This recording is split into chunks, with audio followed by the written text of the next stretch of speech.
Alhamdulillah, yang di samping kita, tauladan kita, qudwah kita, Hubabah Khadijah bintil Habib Muhammad Al-Hinduan, hafidhahullah ra'ah, beliau telah berkorban dan anak-anaknya menjadi saksi yang masih hidup.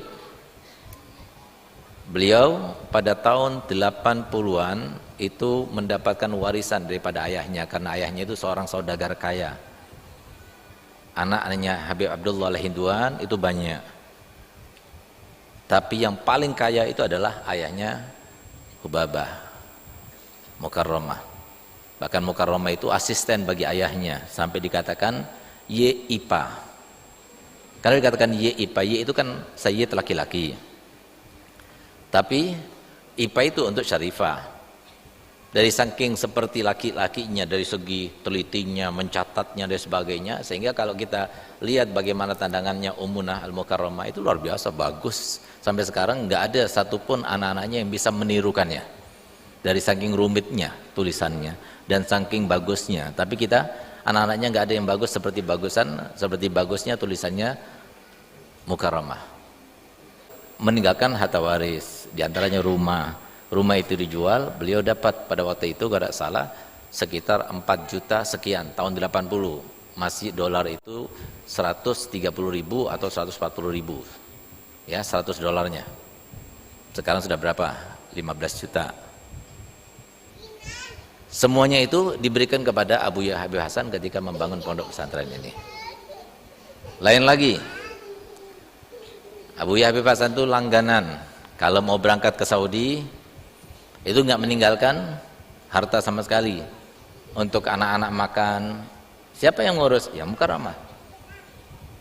Dia yang cari. Pak Karim datang pagi-pagi itu bawa catatan yang mau dibeli ini, beli ini, beli ini. Uangnya nggak ada. Nggak ada. Abu Yahya itu berangkat untuk nitip duit ini untuk sebulan, ini nggak ada. Berangkat begitu saja. Siapa mencari? Mukarramah. Saya masih ingat berapa banyak beliau itu menggadaikan emasnya, dititipkan emasnya, kemudian pinjam uangnya. Kalau semua nggak bisa jawab, nggak bisa membayar, itu dijual aja. Itu yang terjadi. Dia keliling Bangil, keliling ke Pasuruan, sampai ke Surabaya cari pinjaman uang. Itu Mukarramah. Kemudian beliau juga saudagar. Nah, cukup sebagai bukti bahwasanya beliau itu saudagar, sampai sekarang ada yang namanya butik. Butik apa? Hubabah. Itu butik Hubabah itu kan dagangannya Hubabah dari dulu. Ustaz masih ingat hampir setiap 2 minggu sekali kulaan ke Pasar Turi. Kadang-kadang Abu Yazen yang ngantar, kadang-kadang Ustaz yang ngantar. Kadang-kadang kalau Ustaz ngantar, Ustaz senang karena apa? Nanti biasanya dikasih uang untuk beli makan siang. Nah, biasanya kita ada langganan di Pasar Turi itu soto. Itu masih ingat Ustaz. Nah itu uangnya kemana? Nah, uangnya itu untuk beli baju-bajunya Abu Yazen dan anak-anaknya.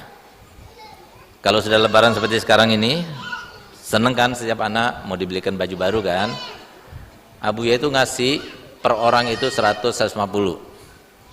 Itu belikan celananya juga ya, bajunya juga ya, kaosnya juga ya, sepatunya juga, sendalnya juga ya, mana cukup? Nggak cukup. Tapi begitulah Abu ya, karena Abu itu seorang yang warok. Jadi nggak gampang menggunakan uang pondok, itu nggak gampang. Sementara dia itu sudah menyatu dengan pondok uangnya itu. Kalau Ustadz masih ada rekening pondok khusus, ada rekening Ustadz pribadi. Tapi kalau Abu Hasan nggak ada ya. Semuanya jadi satu, sehingga beliau itu sangat warok terkait dengan penggunaan uang itu. Siapa yang membelikan baju? Padahal Ustadz walaupun masih muda pada saat itu, ya sama seperti anak muda yang lainnya, suka dengan baju-baju yang bermerek ya, branded itu ya sama, kita juga suka.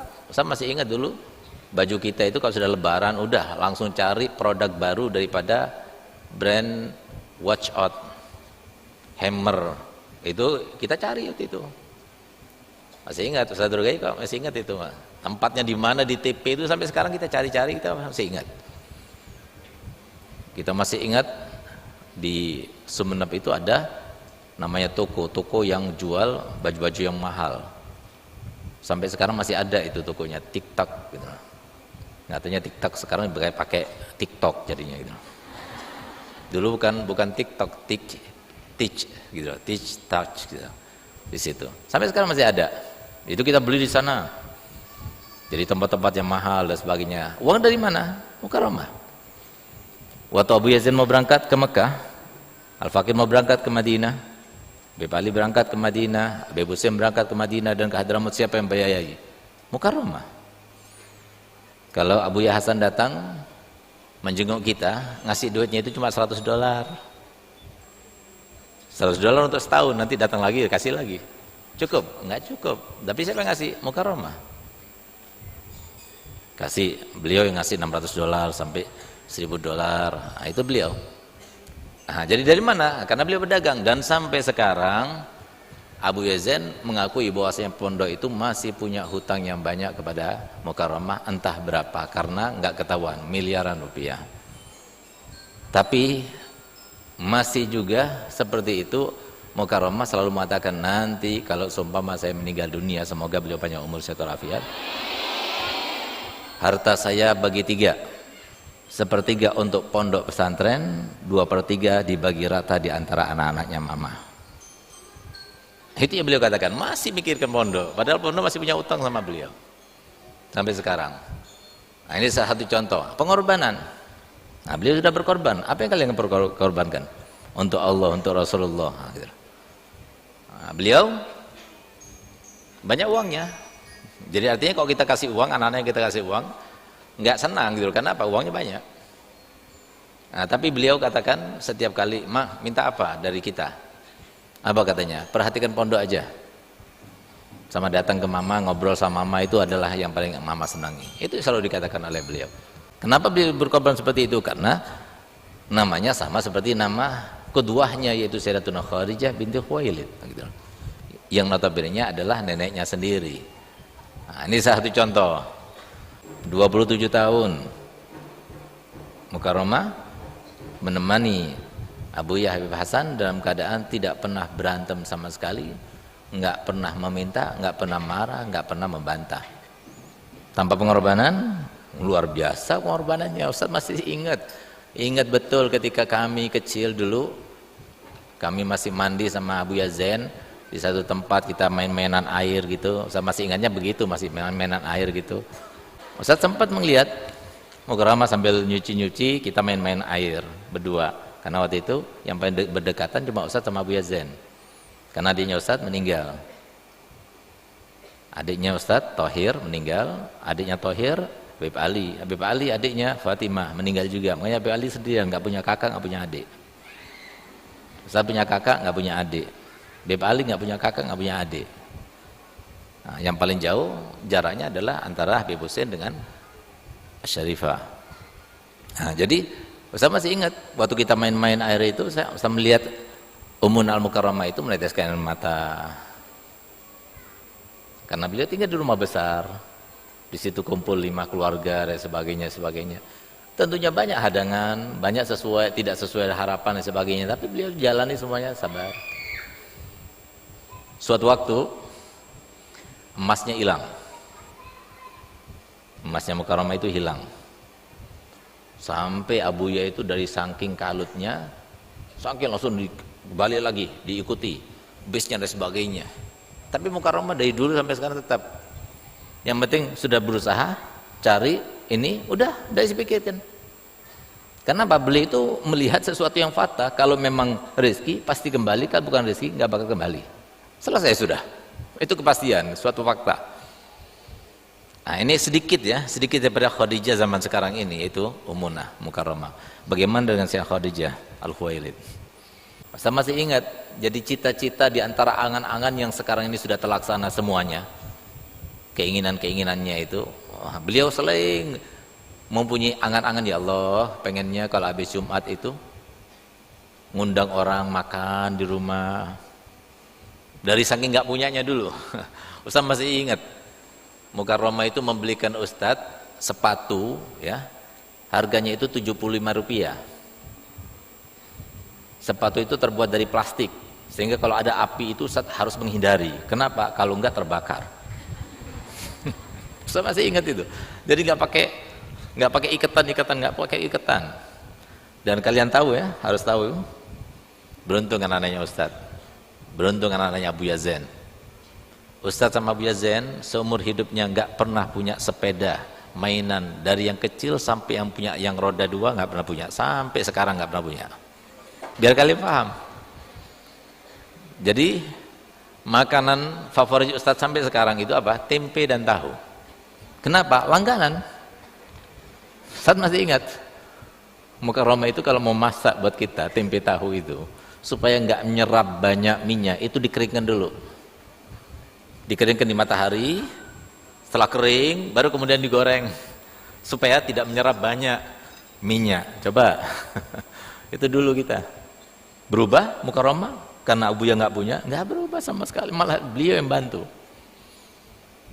Pengorbanan, dicari ridhonya. Selalu beliau katakan kepada Abu Ya Hasan, bilang begini, kalau Abi itu kalau dakwah, sebelum dakwah yang paling penting sama Abi itu cuma satu. Apa itu? Melihat senyumannya mamanya.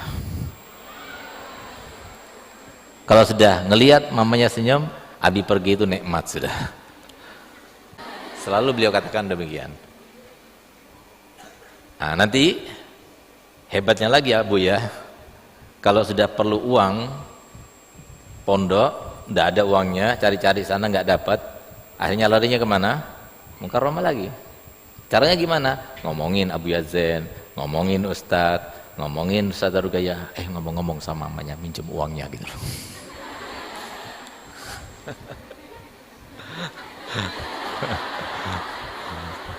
Kalau sudah dapat uangnya, pegang kaosnya Abu Ya begini-begini.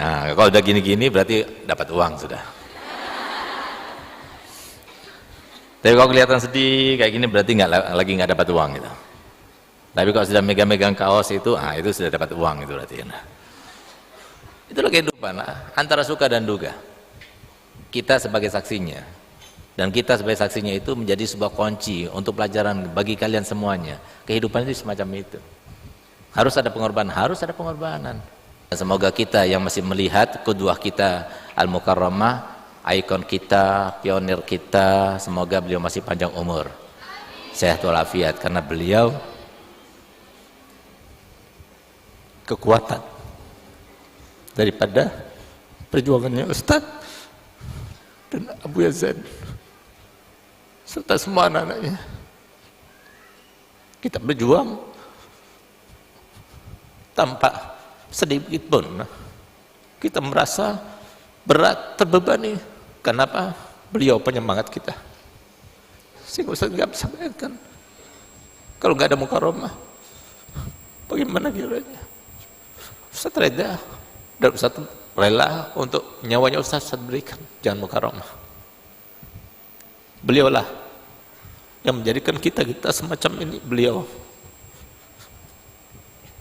yang berkorban seumur hidupnya, beliau, sehingga beliau sekarang dalam keadaan seperti ini, menjalani kehidupan dengan penyakit Parkinson yang sampai sekarang tidak diketahui sebab penyakit Parkinson. Tapi kebanyakan ahli medis mengatakan Parkinson itu karena banyak menahan, banyak memendam.